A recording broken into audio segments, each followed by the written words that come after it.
Assalamualaikum warahmatullahi wabarakatuh.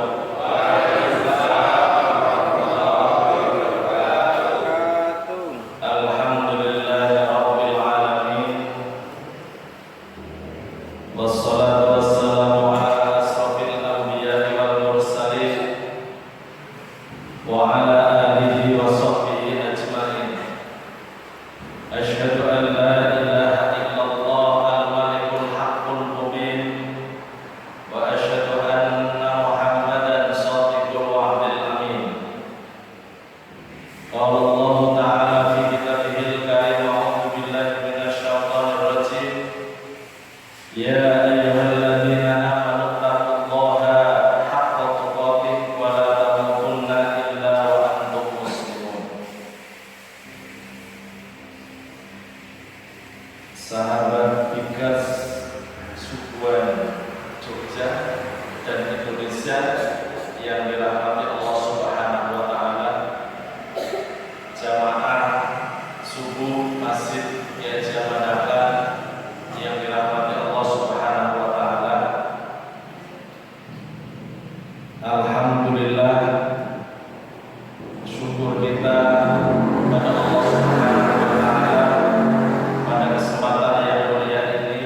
Allah mempertemukan kita di rumahnya, di Masjid Kiai Dahlan pimpinan cabang Muhammadiyah Balikpapan Selatan. Ini semua adalah kehendak Allah. Maka pada kesempatan kali ini, sebagai rasa syukur kita kepada Allah, kita bertafakur, bersujud kepadanya. Pada kesempatan yang baik ini, kultum, supaya lebih enak, karena kalau tausiah ceramah subuh nanti dikira paling tidak minimal 60 menit. Nah, kalau kultum saya bebannya ringan karena 7 menit. Tapi kalau nanti lebih dari itu ya cuma 17 menit. Kalau ternyata lebih juga ya sudah 70 menit. Kalau lebih juga ya sudah 1 menit. Ini kita bersyukur alhamdulillah, karena hidup manusia di alam dunia ini ada 3 yang harus kita perhatikan sebagai upaya kita untuk menjalankan kehidupan kita di alam dunia ini. Yang pertama, hidup di dunia ini kedah siap. Yang kedua, hidup di alam dunia ini harus taat. Dan yang ketiga, hidup di alam dunia ini ojo kakean sampai. Nah, yang pertama, kehidupan di alam dunia ini harus senantiasa kita siap. Sebab apa? Allah menciptakan kita di alam dunia ini sudah dalam ketentuannya sebagai wujud bentuk manusia. Kiai Haji Jindal Tamimi, Allahu yarham, sekretaris pimpinan pusat Muhammadiyah ingkang pun kapungker menika, beliau kalau menafsirkan Al-Quran surat Al-Baqarah ayat 30 itu, bahwa kita hidup di alam dunia ini sudah terlanjur jadi manusia. Maka mau tidak mau kita harus siap untuk jadi manusia. Sebab apa? Sebab ada sekelompok, bahkan mungkin banyak golongan umat manusia yang tidak menyadari kalau dirinya sebagai manusia, maka kelak di akhirat dia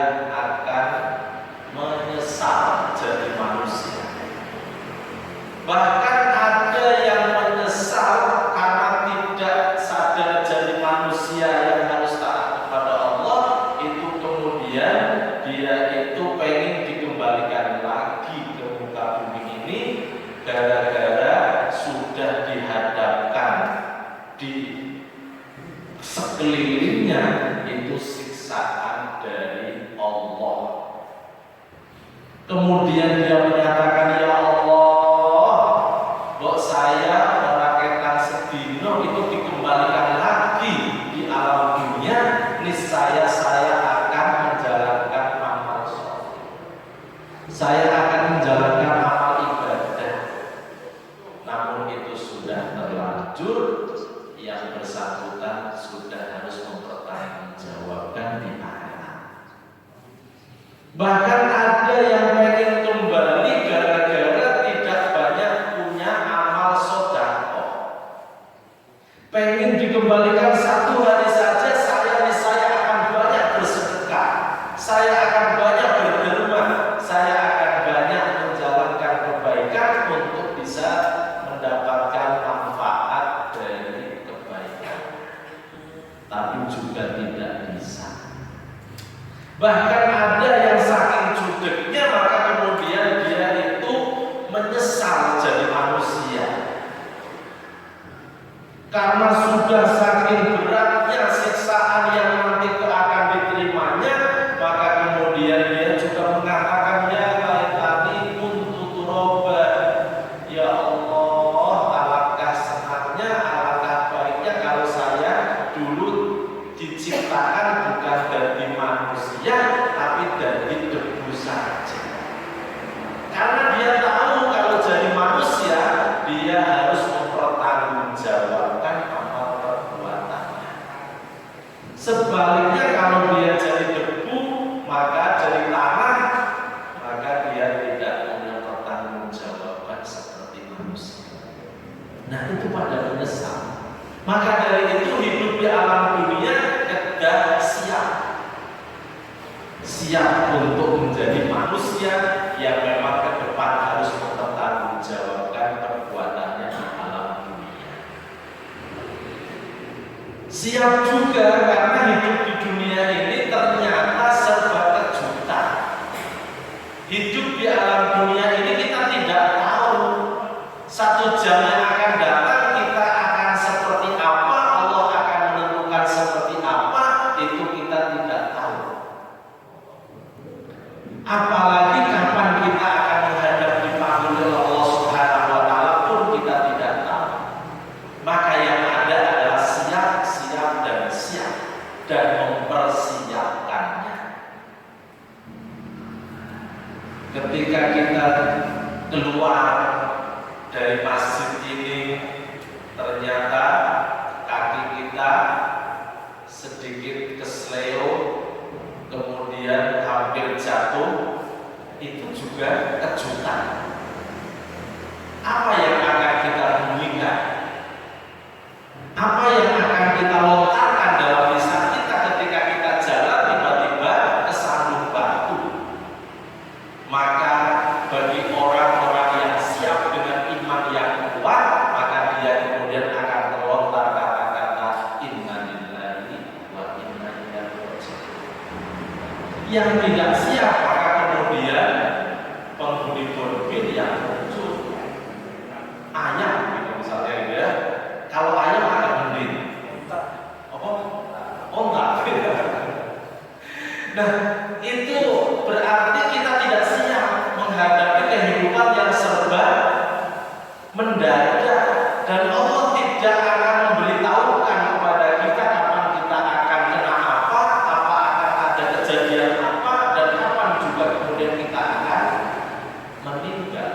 Nah, maka dari itu kehidupan di alam dunia kita siap. Kemudian yang kedua, kehidupan di alam dunia ini harus dijalankan dengan penuh ketaatan. Ketaatan kepada siapa? Tentu ketaatan kepada yang memberi hidup, yang menciptakan kita. Atiullah wa atiur rasul. Taat kepada Allah, taat kepada Rasul, supaya kita selamat. Kalau taat kepada Allah, taat kepada Rasul, tidak perlu banyak pertimbangan. Seperti kalau kita mau bisnis, itu tidak perlu banyak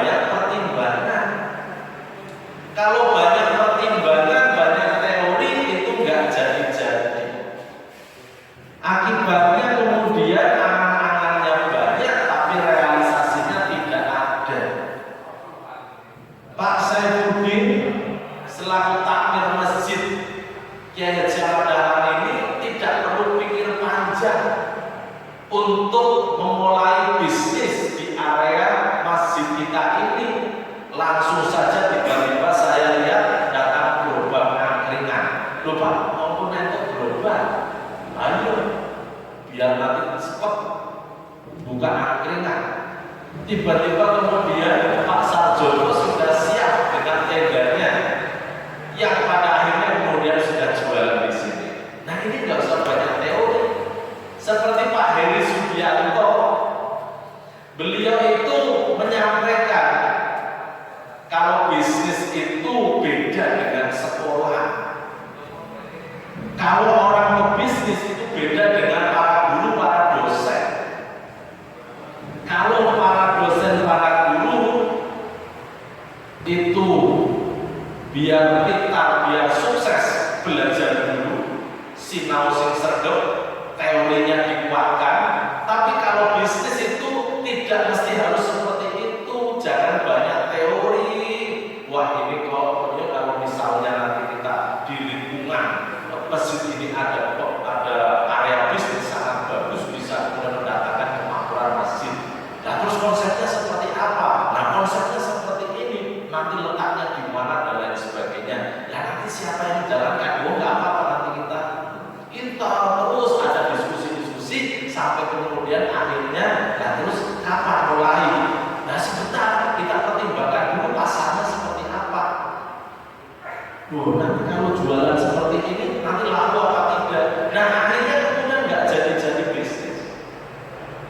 Nah maka orang yang punya jiwa berbisnis, kata Pak Heri, itu kemudian pun belajarnya itu sambil jalan. Maka kerjakan dulu baru pintar. Nah itu kok bisnis. Kerjakan dulu apa yang diinginkan, apa yang ditujukan. Insya Allah nanti kemudian 1 kali 2 kali ada kegagalan, maka lama-lama nanti akan pintar. Jadi pinternya itu di lapangan. Tapi kan sudah mulai sebelum mencoba. Nah tidak banyak pertimbangan. Demikian pula kehidupan di alam dunia kita ini, untuk ketaatan kepada Allah sampun boten nusan kakean pertimbangan. Ada 2 anak, 2 santri yang sholatnya tidak rajin, tapi kemudian akhirnya dia memberanikan diri menghadap kepada kiainya. Kemudian diungkapkan di situ, Kiai, nyuwun ngapunten, saya itu kalau sholat malas. Kenapa malas? Nah dua-duanya malas semuanya sholatnya. Ternyata dia mengungkapkan bahwa artinya sholat ya, saya sholatnya itu sujud, ruku, itu juga yang berdoa ya. Untuk apa tuh sholat? Nah Kiai menjawab seperti itu. Kiai menanggapi pertanyaan 2 santri ini, kemudian tidak menjawab apa-apa. Sudah dikelui seperti itu, Kiai tidak menjawab, memberikan jawaban apa-apa, malah Kiai kami berdua pergi ke belakang. Nah di belakang itu ada 2 keranjang rojok. Nanti diambil satu-satu, tolong nanti kamu pergi ke sungai, ambil air pakai keranjang itu untuk isi ember di belakang itu juga. 2 ember itu diisi semuanya. Nah akhirnya 2-nya semangat, walaupun pertanyaan misalnya lompok, artinya wong saya itu berkeluh kesah kaitannya dengan malas sholat, izin untuk tidak sholat, atau malah kemudian disuruh seperti itu. Akhirnya dia kemudian turuti, pergi ke belakang. Betul ada ember 2, kemudian ada keronjot yang semantel di belakang rumah, ada beberapa, satu persatu. Tapi dia kemudian berpikir, lah seperti apa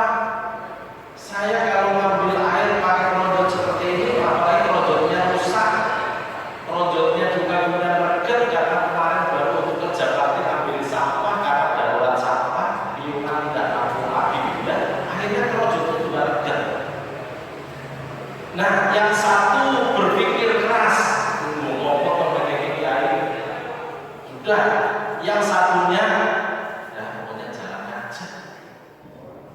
Yang satunya yang tadi males, kemudian banyak pertanyaan, wah mungkin kiai nggak lihat, udahlah saya nggak usah. Tapi yang satunya menjalankan itu.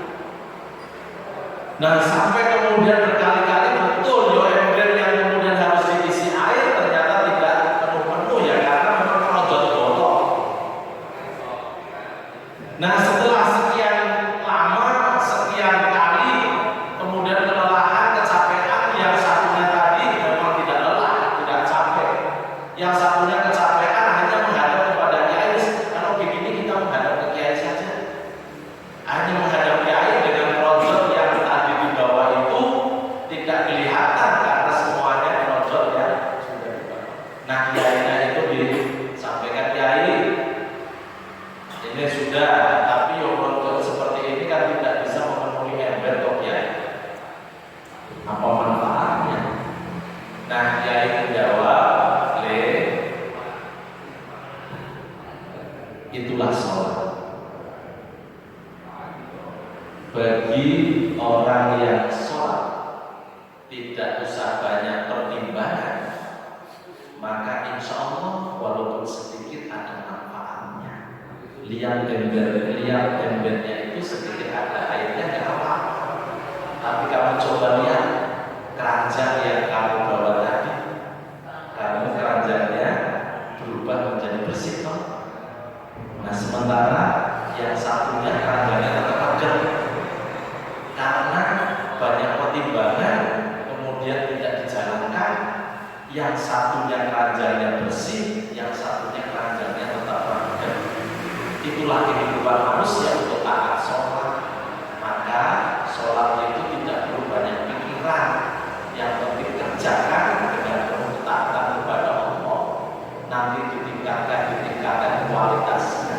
Maka alhamdulillah ini gerakan kita luar biasa untuk menggerakkan jamaah subuh, jamaah yang terberat untuk sholat 5 waktu. Maka kalau bikas duhur mungkin banyak ya. Kalau bikas asar mungkin juga mudah, tapi ini bikas subuh loh. Ini kan luar biasa, menggerakkan dengan penuh semangat. Nah maka dari itu mari sama-sama ketaatan kita kepada Allah itu tidak perlu banyak pikiran, tidak perlu banyak pertimbangan, hanya taat begitu. Yang terakhir, hidup di alam dunia ini pun kakean sama. Hidup di alam dunia ini tidak perlu banyak sambat. Karena hidup di alam dunia ini isinya adalah cobaan, isinya adalah godaan, isinya adalah sesuatu yang mungkin tidak nyaman untuk kita itu banyak. Karena hidup di alam dunia ini penuh dengan tantangan, penuh dengan cobaan. Tidak mulus-mulus saja, tidak nyaman-nyaman saja. Bahkan kenyamanan, kebahagiaan itu juga bagian dari cobaan Allah Subhanahu wa Ta'ala. Ketika piungan ditutup, kota Jogja, Bantul itu kemudian pada sambat. Nanti kotanya itu banyak sampahnya. Nah, sekian banyak orang kemudian sambat dengan sampah ditutup, dengan numpuknya sampah, dengan sampah yang begitu banyak. Tapi pimpinan sampah Muhammadiyah Pemutaran Selatan pun meneruskan kakean sambat, kerjakan apa yang bisa dikerjakan. Maka kemudian memprogramkan konsep gerakan sedekah sampah. Nah ini bentuk wujud untuk hidup tidak usah kakean sambat. Hidup itu kemudian bagaimana kita hadapi supaya apa? Supaya lebih bermakna. Karena hidup ini adalah proses untuk menuju ke arah yang lebih baik. Nah saya kira mungkin itu yang bisa saya sampaikan. Mudah-mudahan hikmah dari pertemuan kita, subuh kita pada kesempatan kali ini Allah banyak memberikan hikmah untuk kita semuanya. Dan mudah-mudahan para bikers yang cinta dengan masjid yang akan dikunjungi 2.700 masjid yang sekarang baru 200, insya Allah Allah akan